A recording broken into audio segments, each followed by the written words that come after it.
Hey guys, welcome back to the channel and welcome to the new FutureDoc UCAT training series where I will be talking through each of the sections of the UCAT in detail and giving you advice and tips on how to succeed. Also, stick around for our 3 top tips which I will be sharing later on in the video that will help you to score as highly as possible in this section. Don't forget to subscribe and turn on your notifications so that you don't miss out on any content. And also, this is just a taster and an overview of the sections. If you would like more in-depth teaching, then check out the link in the description below where you can find out more information about FutureDoc's one-to-one tuition programs. Today, we are starting off with the verbal reasoning section of the UCAT exam. The verbal reasoning section of the UCAT exam assesses your ability to read and understand information that is presented to you through various passages of text. You will then need to determine whether specific conclusions can be drawn from the information that is presented, and you are not expected to use any prior knowledge to answer the question. This is assessed because as a doctor or a dentist, you'll be reading many different types of text, including letters to patients and articles. You will need to consume a lot of information in a short amount of time and be able to pull out the relevant bits of information. You will then be expected to communicate that effectively to patients and your colleagues. So the verbal reasoning section has 11 sets with 4 questions each. So there'll be 44 questions in total. The entire UCAT exam is quite time pressured, but this is probably the most time pressured section. You will have 1 minute of reading when you start, and then 21 minutes to complete the 44 questions. That is less than 30 seconds per question. The passages will usually be between 200 and 400 words long and maybe about something that you have heard of before. But remember, it's really important to keep an open mind and not to use any of your prior knowledge in order to answer the question. So once you have read the text, you'll either get one of 2 types of questions, either a true, false, can't tell question or a comprehension style question. The true, false, or can't tell questions are pretty self-explanatory. Can't tell means that it is not 100% clear from the text whether something is true or not. Comprehension style questions, however, are a bit more complex. You will have a question followed by 4 answers that range from 1 word to sentences, and you may have to choose the one that is most appropriate or most correct. A key term you need to be familiar with when answering verbal reasoning questions is logically follows. This means that you can conclude something specifically from the text without taking any of your own opinions or any outside knowledge. So logically follows means that it cannot be anything other than this. Okay, so let's have a look at some examples. Let's take a true, false, or can't tell question. The passage and the question will come up on the screen. Feel free to pause the video here if you would like to try and answer the question by yourself. Otherwise, let's discuss the answer. So the question is, it only took 50 years to complete Florence's cathedral. True, false, or can't tell? The correct answer is B.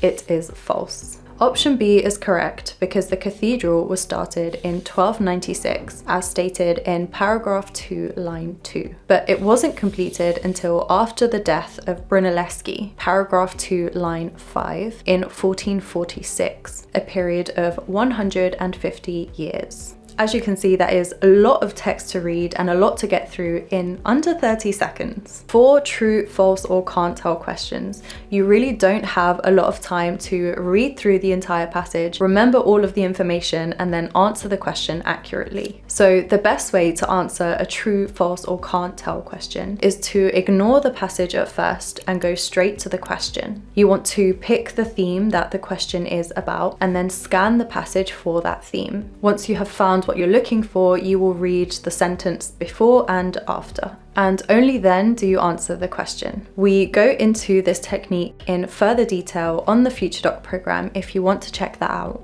Okay, so let's now have a look at a comprehension style question. Again, the passage and the question will come up on the screen and you can pause if you want to try it for yourself first.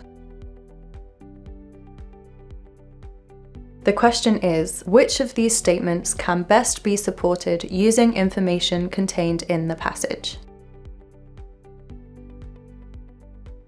And the correct answer is C. Option C is correct because paragraph 4 refers to strategically placed trees and says that it is unlike other designed parks. Option A can't be supported because we're only told of a wall to one side. The other side is edged by cliffs and the Y, whilst the front is wooded. There's no mention of the wall being high. Option B isn't supported because paragraph 4 says that it is set high on its hill, and paragraph 2 refers to an open countryside. Option D also can't be supported because whilst the author reaches it along the path, there is no reference to it being the only approach. Paragraph 3 refers to riverside walks, which suggests other access points. So what strategy can you use for these comprehension style questions? Well, similar to before, you want to read the question first, pick out the theme and try to identify exactly what it's asking you, find the relevant sentence or area in the passage and read the sentences before and after,